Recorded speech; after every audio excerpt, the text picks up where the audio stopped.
Bonjour, on se retrouve aujourd'hui pour parler d'un bullpup assez récent, le Kel-Tec RDB.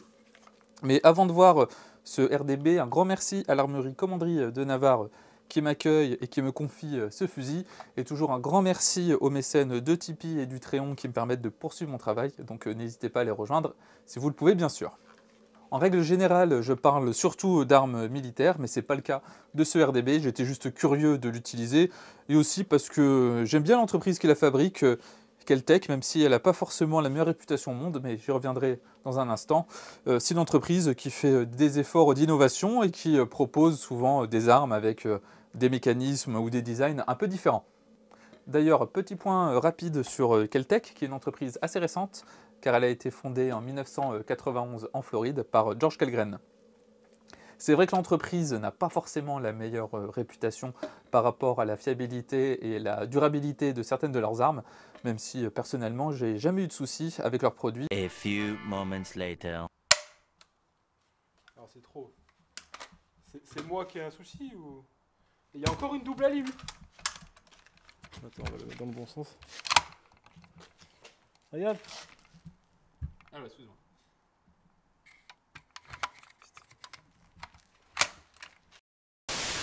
Et je trouve qu'à une époque où tous les pistolets et les fusils se ressemblent un peu, j'apprécie les tentatives d'innovation de leurs armes, qui n'ont pas à avoir la vocation d'être des armes de service, mais plutôt des armes de tir de loisir.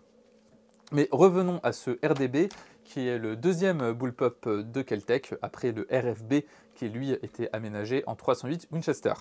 Là, pour le RDB, c'est du 223, et ce fusil a été mis sur le marché en 2015.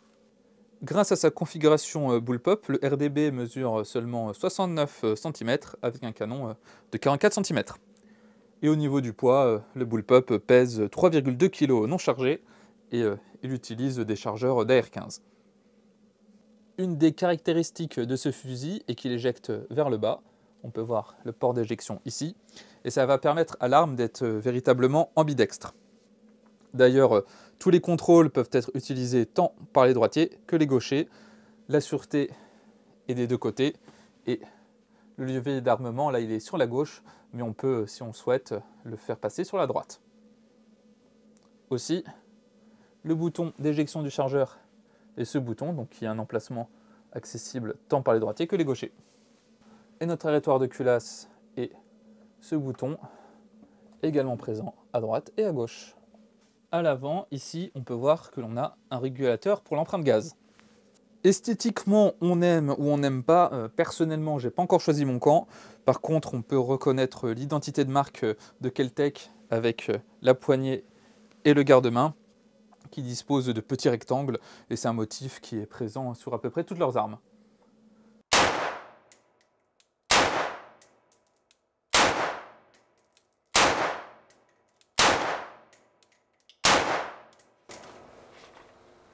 En effet,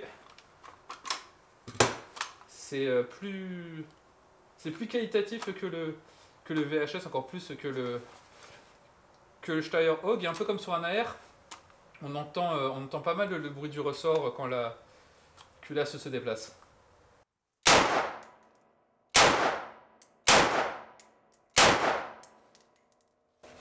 Et on sent bien quand la culasse est en arrière après le dernier tir.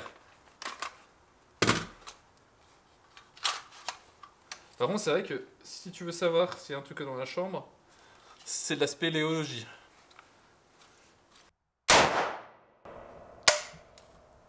Ah, Incroyable.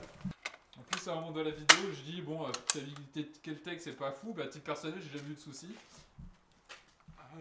Franchement, je sais pas. Alors c'est trop. C'est moi qui ai un souci ou... Il y a encore une double allure. Attends, on va le mettre dans le bon sens. Elle est belle celle-là.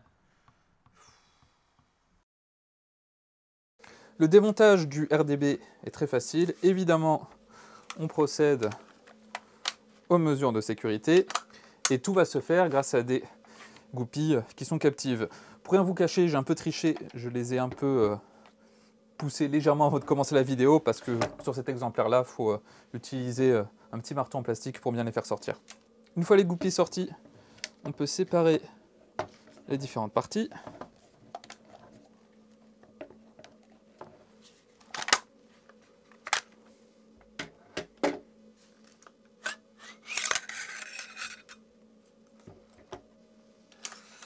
Et là, on a notre ensemble mobile. Et ici, on a le port d'éjection avec la pièce qui va forcer les étuis vers le bas.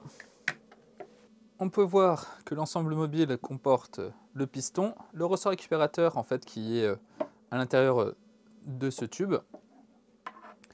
Et qu'on regarde la culasse d'un peu plus près, on peut voir qu'elle ressemble légèrement à la culasse d'un AR avec les tenons de verrouillage tout autour et son verrouillage par rotation.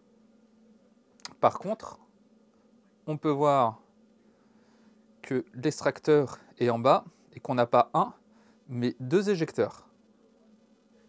Le Kel-Tec est un fusil que je trouve assez intriguant et je suis content d'avoir pu le présenter. Et pour être tout à fait honnête, cette vidéo était surtout l'occasion pour moi d'avoir une excuse pour en essayer un.